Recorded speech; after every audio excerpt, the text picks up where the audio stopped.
Датские сказки, часть первая.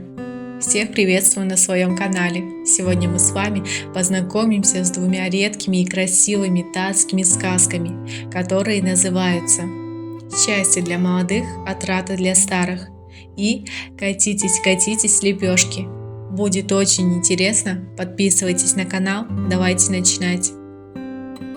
Датские сказки. Счастье для молодых, отрада для старых. Жил-был в одном городе старик-сапожник. Всю жизнь он усердно трудился.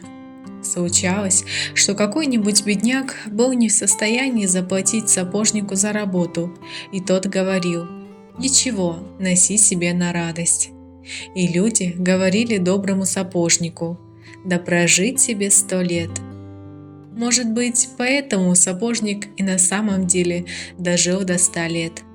А может быть, так ему было на роду написано. К тому времени было у него 40 внуков и 40 внучек. Были у него и правнуки, и правнучки, и сколько их было, старик даже и не знал. Знал только, что очень много. Все внуки старика выросли хорошими людьми. Не было среди них ни воров, ни жуликов, ни дармоедов. Все они занимались ремеслом. Кто был сапожником, кто портным, одним словом, все были при деле. Однажды ночью к старику зашла смерть и предупредила его, что через 2 дня и 2 ночи она придет забрать его душу. «От меня уже землей пахнет», — с грустью подумал старик. «Пойду-ка, проведаю внуков и правнуков, а потом уж можно со спокойной душой уйти на тот свет». Отправился он к одному из своих внуков, увидел деда. Тот отложил работу, провел старика в дом, усадил на мягкий ковер, угостил вкусным обедом. 100-летний дед и 60-летний внук посидели, поговорили о том, о сём, а потом старик стал играть с правнуками, рассказывать им сказки, да и забыл, что к нему через 2 дня и 2 ночи придет смерть забирать его душу. Счастье молодых, отрада для старых. Вечером внук постелил деду мягкую постель, дал мягкое одеяло и говорит: «Сладкого тебе сна, отдыхай». «Нет», — отвечает старик, — «я должен идти проведать других внуков». Внук обиделся и говорит: «Уйдешь, и в глаза твои не посмотрю. Ложись, отдыхай, мой дом разве не твой?» Что оставалось делать старику? Если младшие почитают старших, старшие должны принимать их уважение, ведь младшие у старших учатся. И остался дед у внука ночевать. Лег он на мягкую постель, укрылся мягким одеялом, да только сон к нему не идет. Лежит старик и думает о том, что скоро смерть придет, и он не успеет проведать всех своих родных. Долго тянулась эта ночь для старика. Но вот наконец настало утро. Дед попрощался с внуком и ушел. И в этот день он отправился к сыну. Обрадовался сын. Провел отца в дом, усадил с почетом. Жена сына быстро подала угощение. Посидели отец с сыном, пообедали, поговорили. Потом старик стал играть с внуками и правнуками, рассказывать им сказки, да и забыл, что ночью к нему придет смерть. Ведь счастье молодых – это радость для старых. Вечером сын постелил отцу постель, дал мягкое одеяло и говорит: «Дай Бог тебе здоровья, ложись, отдыхай». «Нет», – отвечает отец, – «я должен идти». Обиделся сын. «Уйдешь, ногой не ступлю к тебе на порог. Разве мой дом не твой?» Что оставалось делать старику? Если младшие почитают старших, старшие должны принимать их уважение. И остался 100-летний отец ночевать у сына. Лег старик на мягкую постель, укрылся мягким одеялом, да только уснуть не может. Лежит, ждет, когда же смерть придет. «Эх, не успел я обойти всех своих родных», — думает дед. Настала полночь, а смерть все не идет. Время тянется, а смерть не идет. Рассвет близится, а смерть не идет. Наконец рассвело, а смерть так и не пришла. Где же она задержалась, думает старик. Или, может быть, я уже мертвый? Приподнимает он голову, живой. Поднимает одну руку, живой. Поднимает вторую, живой. Встает с постели, живой. Слава Богу, говорит старик, смерть завтра придет, а я пока пойду дальше. Пришел он ко второму внуку, постучался. На стук выскочили правнуки, обрадовались, увидев прадеда, стали прыгать вокруг него, гладить ему бороду. Старик тоже обрадовался и спрашивает: «А где же ваш отец?» «На работе», — отвечают дети, — «сейчас мы его позовем». Позвали они отца, тот пришел, увидел своего деда и очень обрадовался. Накрыл внук богатый стол, усадил деда, стали они есть, пить, беседовать. Начал старик играть с детьми, рассказывать им сказки. Дети смеются, прадед смеется, дети смеются. А старик и позабыл, что за ним смерть должна прийти. Ведь счастье молодых – это радость для старых. Наступила ночь. Внук постелил деду мягкую постель, дал мягкое одеяло и говорит: «Ложись, отдыхай, и пусть тебе снятся сладкие сны». Спохватился старик, говорит: «Нет-нет, я должен идти, проведать других внуков». «Темно на дворе, завтра сходишь», — отвечает внук, «да и обидишь, если уйдешь». Что оставалось делать старику? Если младшие почитают старших, старшие должны принимать их уважение, и остался дед ночевать у внука. Лег он на мягкую постель, укрылся мягким одеялом, да только уснуть никак не может. Все ему кажется, что вот-вот должна прийти за ним смерть. Услышит старик какой-нибудь шорох и думает: пришла. Лежит он, выпрямившись, чтобы достойно умереть. Глаза не закрывает, а сам все думает: эх, жаль, не успел я обойти всех своих внуков и правнуков, посмотреть, как они живут. А смерть, оказывается, еще вчера ночью приходила к старику домой. Пришла она, ведьма, посмотрела на постель, где старик всегда спал, а его там нет. Пошарила она в комнате, а старика нет.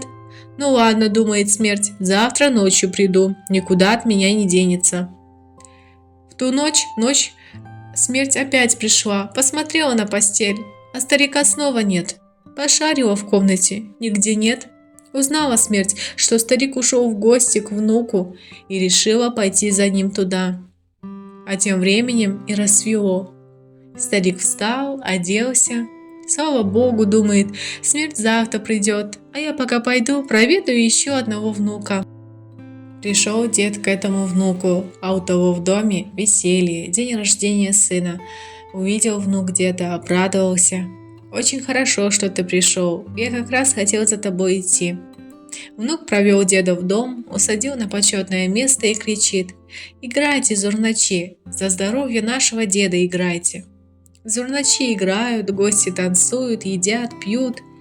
Не выдержал столетний дед, вышел на середину комнаты и пошел плясать. Все ему хлопают, а он еще быстрее пляшет и даже на носках ходит. Видит смерть, что у столетнего деда так просто не возьмешь душу, да и сама стала хлопать. Хлопает она и приговаривает: «Пляши, пляши, пляши, старик, никуда от меня не уйдешь. Если и сегодня забуду твою душу, то завтра ее возьму». Наплясался дед, устал, сел за стол, ест, пьет, поет песни. Смерть все это видит и говорит себе: «Завтра приду и возьму его душу. Теперь-то я знаю, где он бывает». И смерть ушла к другим людям забирать их души. А столетний дед попировал как следует и лег спать. Утром он проснулся, вспомнил, что за ним должна смерть прийти, и заспешил к другим своим внукам. Пришел он к одному из них в дом. Внук встретил деда с уважением, усадил, обедом угостил. Поиграл старик со своими правнуками, рассказал им сказки и лег спать. Так он стал ходить то к одному, то к другому, и везде ему были рады. Радовался дед и совсем забыл о том, что должен умереть. Говорят, что он и сейчас жив и ходит уже в гости к праправнукам. И все они ему рады.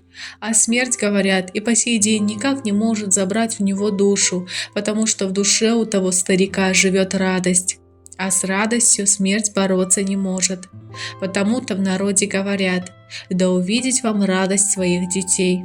Так ведь говорят не напрасно.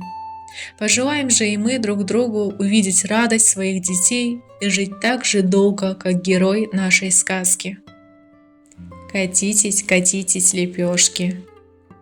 Жили некогда муж и жена, и было у них 3 детей, 2 девочки и мальчик. Дружно жили они. Мать очень любила своих детей, и дети тоже любили ее.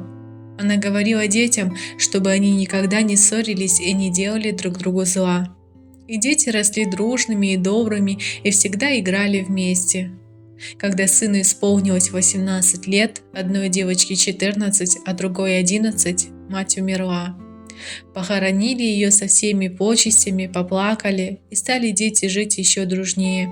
Ведь недаром говорят, что горе объединяет людей.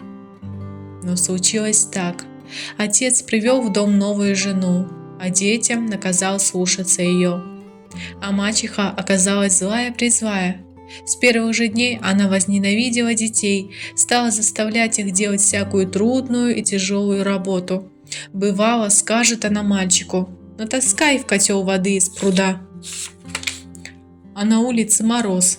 Сестры возьмут ведра и вместе с братом натаскают воды. А бывало и так: злая мачеха смешает рис и пшено с золой и заставит девочек целыми днями перебирать крупу. А брат тоже с девочками перебирает, сестрам он помогает. Словом, как ни старалась мачеха избавиться от детей, ничего у нее не получалось.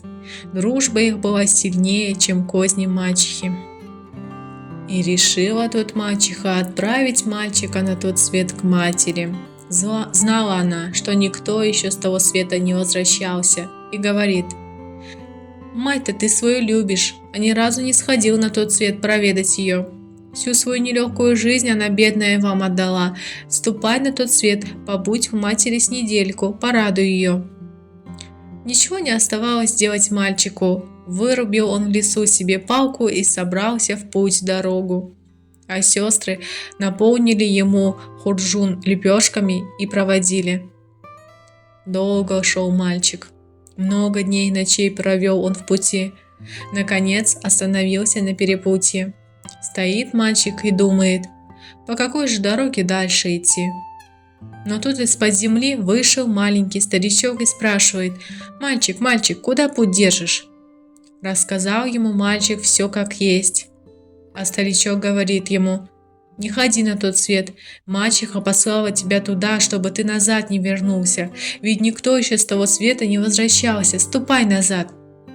«Нет, — говорит мальчик, — назад я не пойду. Не хочу жить с мачехой, лучше с родной матерью жить, пусть даже на том свете». Сказал так мальчик и зашагал дальше. Долго ли он шел или недолго, это ему знать. Но вам известно, что добрался он до одного холма и видит: стоит на холме дом, а из трубы валит дым с огнем. Подошел мальчик к дому, постучался и стал ждать. Открыла ему дверь старушка и впустила в дом. Старушка эта была матерью мальчика. Предстали они друг перед другом и тут же узнали друг друга, мать сына, а сын свою мать.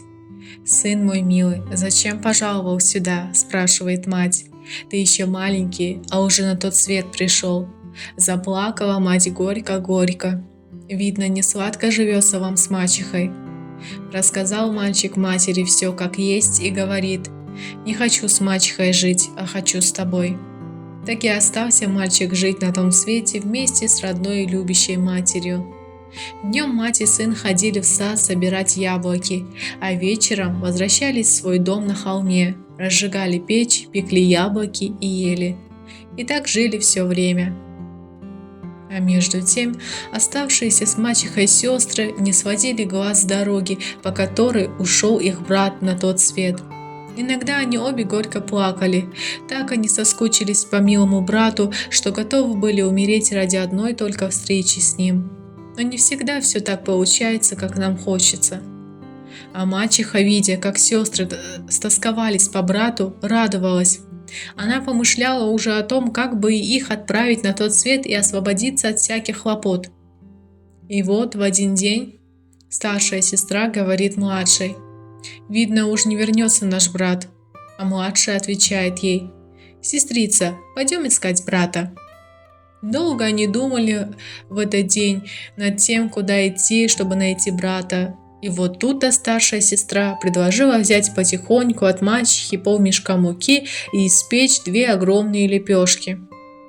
«Пустим эти лепешки по дороге катиться», — сказала она, «а сами следом пойдем, так и найдем брата». Когда мачеха отправилась к соседкам сплетничать, девочки достали муку и замесили тесто, приговаривая: «Катись, катись, лепешка, сестры ищут брата». Положили они тесто в печь и испекли 2 огромные лепешки. Затем выкатили эти лепешки за ворота и сказали: «Катитесь, катитесь, лепешки, сестры ищут брата». И покатились лепешки по дороге, поднимая пыль. А девочки бегут вслед, стараются не отставать. Докатились лепешки до развилки дорог. И тут из-под земли навстречу девочкам вышел маленький старичок и спросил: «Куда вы так торопитесь? Куда путь держите?» И рассказали девочки старику все как есть. «Мы идем искать брата», — сказала старшая сестра. А младшая добавила: «Живым или мертвым мы должны его найти».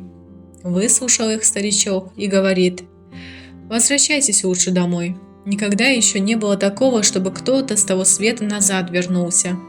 Не послушались сестры старичка, покатили свои лепешки, приговаривая: «Катитесь, катитесь, лепешки, сестры ищут брата». Покатились лепешки по дороге, а сестры бегут рядом, одна справа, другая слева, отстать боятся. Долго ли они так бежали, это им знать. А нам известно, что чувяки у них изорвались, и ноги ими царапали колючки, а конца края дороги так и не было видно. Очень сильно устали сестры, да и ноги изранены. Бегут они, а за ними кровавый след тянется. Не выдержала младшая сестра и говорит старшей: «Не могу я бежать дальше». А старшая сестра отвечает: «Нельзя от лепешек отставать, заблудимся и до места не дойдем. Терпи и беги, знай, что брата нужно найти». Наконец докатились лепешки до дома, что стоял на холме. Стукнулись о двери, двери отворились, лепешки вкатились в дом и встали у стены. Вошли сестры в дом, а в доме никого нет, пусто. Только печка топится, и в углу палка брата лежит. Увидели они эту палку и обо всех горестях позабыли. Сели сестры у печки и стали ждать. Ждали они прихода брата и незаметно уснули. А тем временем из норы вылезли 2 мышки. Увидели они лепешки, съели все до крошки и опять забрались в нору. А когда стемнело, с работы вернулись мать и брат и видят: спят у печки 2 девочки в лохмотьях и рваных чувяках, а из ног у них кровь сочится. Мальчик сразу узнал своих сестер и тут же разбудил их. Глядят они друг на друга, наглядеться не могут, радуются. А мать проследилась на радостях, обняла девочек и забыла, что девочки на тот свет пришли к ней. А когда опомнилась, стала бранить своих детей. «Зачем пришли на этот свет?» — говорит. «Вы еще маленькие, жизни еще не видели, а уже от жизни ушли. Быть вам теперь вместе со мной здесь». «Не плачь, мать», — говорят дети, «есть у нас 2 лепешки. Мы их сами испекли, и они помогут нам выбраться отсюда». Кинулись девочки, а лепешек нет на месте. Выскочили девочки во двор, посмотрели по сторонам, нигде нет, заплакали сестры. А мыши выглядывают из норы, все видят, все слышат, жалко им стало девочек. И тут одна мышь говорит другой: «Давай скажем им, что мы съели лепешки». Выбежали мыши на середину комнаты и пропищали: «Не плачьте, это мы съели ваши лепешки. За это мы поможем вам выбраться отсюда и снова стать живыми. Ступайте за нами в нору. Мы вас другим ходом проведем наверх».